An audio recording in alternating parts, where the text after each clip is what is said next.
Were there announcers that you looked up to? I know you mentioned that you lived in Charlotte for 10 years or so, but before that, you're from the Northeast. So were there specific sportscasters that you listened to that you grew up kind of wanting to emulate? Yeah, the reason I went to Syracuse was Bob Costas. Okay. Costas made me smarter every time I watched one of his events. He could be emceeing the opening ceremonies for the Athens Olympics, and I remember it was like this history of the Peloponnesian War and the history of ancient Greece and Thermopylae and Leonidas. Oh man, like how does this guy know all this stuff? It was incredible. Having Marv, obviously, Ian Eagle. Len Berman used to anchor Yep. the local nightly news on NBC. I would watch Len every day. My mom loved him. Our family loved him. He was Uncle Len in our household. And we didn't have cable. We didn't have sports centers. So we got our news from Len.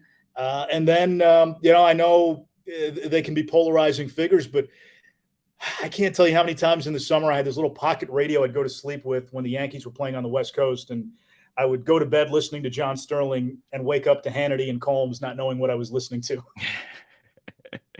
What about talk radio, sports talk radio? Mike and the Mad Dog. Yeah. I mean, that was coming home from school. It was Mike and the Mad Dog. It was Steve Summers. I remember the callers: Doris from Rego Park, Jerome from Manhattan. Yep. I lived on WFAN. I lived on WFAN. I probably listened more to WFAN than I did to music when I was growing up. Yeah.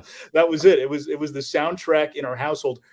We used to have this radio that went on in the bathroom. So anytime you went into the bathroom to take a shower in the morning, you turn the light switch on, the radio would go on.